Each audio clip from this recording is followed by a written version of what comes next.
Senhor esteja convosco. Ele está no meio de nós. Proclamação do Evangelho de Jesus Cristo, segundo Marcos. Glória a vós, Senhor. Naquele tempo, Jesus chamou a multidão para perto de si e disse: Escutai todos e compreendei. O que torna impuro o homem não é o que entra nele vindo de fora, mas o que sai do seu interior. Quem tem ouvidos para ouvir, ouça. Quando Jesus entrou em casa, longe da multidão, os discípulos lhe perguntaram sobre essa parábola. Jesus lhes disse: Será que nem vós compreendeis? Não entendeis que nada do que vem de fora e entra numa pessoa pode torná-la impura, porque não entra em seu coração, mas em seu estômago e vai para a fossa? Assim Jesus declarava que todos os alimentos eram puros. Ele disse: O que sai do homem, isto é o que o torna impuro, pois é de dentro do coração humano que saem as más intenções, imoralidades, roubos, assassínios, adultérios, ambições desmedidas, maldades, fraudes, devassidão, inveja, calúnia, orgulho, falta de juízo. Todas estas coisas más saem de dentro e são elas que tornam impuro o homem. Palavra da salvação. Glória a vós, Senhor. Ave Maria, Cheia de graça, o Senhor é convosco. Bendita sois vós entre as mulheres, e bendito é o fruto do vosso ventre, Jesus. Santa Maria, Mãe de Deus, rogai por nós, pecadores, agora e na hora da nossa morte. Amém. filhos e filhas, nós estamos hoje, nesta quarta-feira da quarta semana do tempo comum, diante desta liturgia que nos leva a caminhar no Evangelho de São Marcos, com Jesus que está anunciando, pregando, evangelizando nos inícios do seu ministério público. Bom, ontem nós vimos que veio um grupo de Jerusalém, de fariseus e mestres da lei. Lembremos, os fariseus e os mestres da lei são os hipócritas, os de coração fechado, que tramaram a morte de Cristo e conseguiram, mataram-no. E ontem Jesus foi muito firme com esses homens. O seu coração está longe de mim. Os seus lábios proclamam a palavra, a verdade, mas o seu coração está longe de mim. Bem o anunciou o profeta. E hoje, Jesus está diante daqueles que o seguiam. E ele chama a grande multidão e dá a eles um ensinamento poderoso acerca da verdade que faz uma pessoa pecar ou não, caminhar na vontade de Deus ou no afastamento de Deus, na salvação ou na perdição. A intenção do coração. Não é de fora que entra a impureza na vida humana, mas de dentro é a intenção do coração. Pasmem, uma pessoa pode matar uma outra sem cometer um pecado. Só para dar um exemplo bem head, né? Bem alto. Um soldado que vai para uma guerra justa e lá combatendo, alveja o inimigo, ele não é culpado. Claro, estou falando aqui de guerra justa. Um homem que entra em sua casa e há um bandido ameaçando ou em iminência de matar a sua esposa e seus filhos, entre a vida da sua família e do cruel agressor, ele pode salvar a sua família tirando a vida do cruel agressor. E não seria imputado o pecado. Mas em outras situações menores, nós precisamos decidir o que nos faz santos ou pecadores, justos ou injustos. E essa palavra incomodou profundamente. Profundamente. E pasmem, na casa, depois da pregação, depois de anunciar, os discípulos, os escolhidos de Jesus, ajuntam-se a ele e perguntam o sentido da parábola. Você já ouviu alguma coisa desconcertante do Evangelho?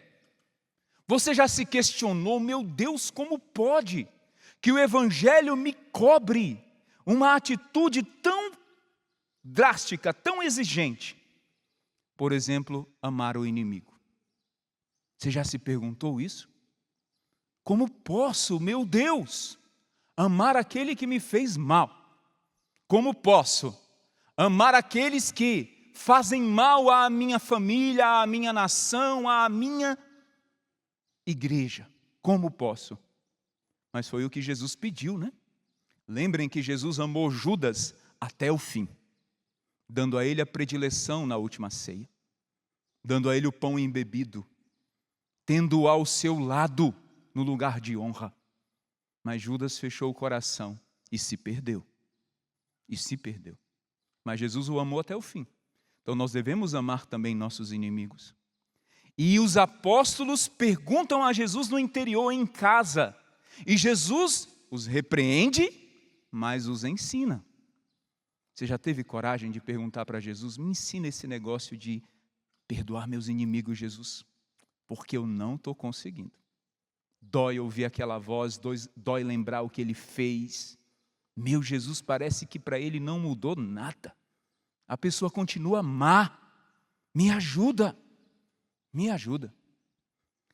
E nós vamos ouvir de Jesus, talvez uma repreensão. Olha, você fica aí querendo matar esse irmão, julgar ele no seu coração, mas e quantas vezes eu te perdoei, Padre Joaquim? Quantas vezes eu fui misericordioso contigo? Seja misericordioso com o teu irmão, mas ele vai me ensinar o caminho de ser misericordioso com o meu irmão. Mas eu tenho que ter a coragem de dizer que eu não entendi e perguntar. E entrar em casa. Lembra quando Jesus ensina a oração do Pai Nosso, que não tem nada a ver com confissão, que os nossos irmãos, às vezes mais separados que irmãos, usam para criticar a confissão católica, confissão sacramental, que é para entrar no quarto, fechar a porta e orar ao Pai que vê o escondido. Lembra dessa orientação de Jesus?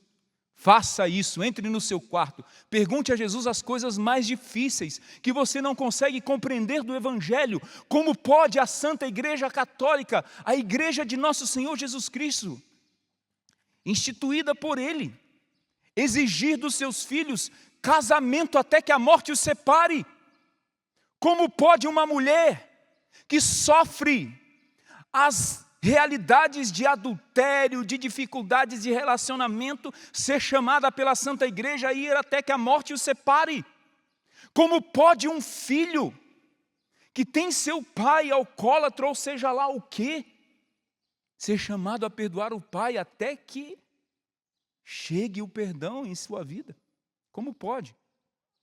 Tem coragem de perguntar a Jesus? Ele vai te responder, mas tenha coragem. E agora, como Jesus fez, né? Ele primeiro falou à multidão, depois explicou àqueles que em casa lhe questionaram. A palavra foi anunciada a muitos, mas quantos ouviram? Um pequeno número, né? E eles em casa receberam de Jesus uma orientação mais íntima. Agora falando aos meus filhos católicos, não a todos, que todos ouçam. E aqueles que quiserem questionar-se e seguir, amém. Mas a você, meu filho católico, você já se perguntou por que essa moral sexual que a igreja ensina é tão rígida? Você já se perguntou por que um católico só tem uma opção de vida sexual ativa, que é em santo matrimônio e ponto? Não existe outra. que na igreja não existe uma opção sei lá. Não, é somente em santo matrimônio. Mesmo no mundo pansexual que vivemos. Você já se perguntou, meu filho católico, se a moral católica, os sacramentos, a vida católica tem mudado você de dentro para fora? O seu coração atingido pelo amor de Cristo tem te feito mudar os comportamentos externos? Porque é um escândalo que uma pessoa que se diz católica, que vive os sacramentos, se comporte tal como o mundo. Você já viu pessoas entrarem na igreja, às vezes assumirem altos cargos na igreja e terem comportamentos completamente mundanos, escandalizando os filhos de Deus? Sim ou não? Eu já vi. Eu sei que às vezes a gente fica intimidado de responder, né? Mas que nosso coração mude, meus filhos. Aqueles que se comportam mal, tenho coragem de dizer para Jesus: eu não estou entendendo isso. Eu não estou conseguindo deixar o adultério, eu não estou conseguindo deixar a vida sexual ativa fora do casamento, eu não estou conseguindo viver a moral católica acerca dos meus comportamentos, as minhas roupas são sensuais, mundanas, o meu comportamento é mundano, entre a minha postura, o meu comportamento e a vida mundana não há diferença, eu não estou entendendo. Jesus, me ajuda a compreender. E você acredita que Ele vai te responder, sim ou não? Mas acima de tudo, dói ouvir a verdade, sim ou não? Os casais afligidos por adultério, por tantas realidades, dói. Dói um jovem que tem problemas sérios na sua vida afetiva sexual ouvir que a fé católica só permite a relação sexual afetiva dentro do santo matrimônio. Dói. Dói ouvir que o meu comportamento tem que mudar, o meu jeito de vestir, aquilo que eu escolho tem que mudar. Dói. Mas eu garanto para você, que você ouvindo a voz de Jesus e deixando Ele tocar no fundo do seu coração e mudando de dentro para fora, você vai encontrar felicidade, sim ou não? Adúltero que se converte encontra felicidade. Um jovem que na vida promíscua de pecado encontra a palavra de Deus e a força sacramental e da oração, encontra felicidade. Você acredita nisso? Sim ou não? Você é um católico ou um saco de batata? Você acredita ou não que o poder da oração, que a força do sacramento, que o perdão ministrado pelo sacerdote, que a força da Eucaristia pode te livrar de todo o mal? Sim ou não? Só seja sincero, meu amado. A sua vida de pecado tem te levado a uma vida desgraçada. Me perdoe a palavra, que é dura, às vezes parece um xingamento, mas tem sentido, é sem a graça. Desmedida é uma vida sem medida. Desorientada é uma vida sem orientação. Uma vida desgraçada é a vida sem a graça de Deus. E é isso que eu quero te oferecer neste dia, como sacerdote, como filho de Padre Jonas Abib. Uma vida na graça, pelo poder da oração e dos sacramentos. Aceita? Sim ou não? Então eu quero te convidar a ficar de pé por um instante e peça a Jesus agora. Diga a Ele: Senhor, aquilo que eu não entendo da Tua palavra, eu quero fazer como os apóstolos, eu quero entrar em casa, eu quero te perguntar, eu quero na intimidade ouvir de Ti, Senhor, do poder da Tua palavra, o que devo fazer, o que devo, a partir de hoje, decidir na minha vida. Feche um pouco os seus olhos, medite aí no seu coração. Qual palavra de Jesus tem te questionado, tem doído, tem te feito pensar? E que a palavra de Jesus, tocando o teu coração, te faça entender que o teu coração precisa ser tocado pela palavra mudar. E as intenções das tuas atitudes mudarem. E que por intercessão da bem-aventurada Virgem Maria, mãe da Canção Nova, São José, seu castíssimo esposo, nessa quarta-feira que a igreja clama a intercessão de São José, auxílio dos anjos sobre a ordem de Miguel, sejam o auxílio do céu para esta decisão, em nome do Pai, e do Filho, e do Espírito Santo.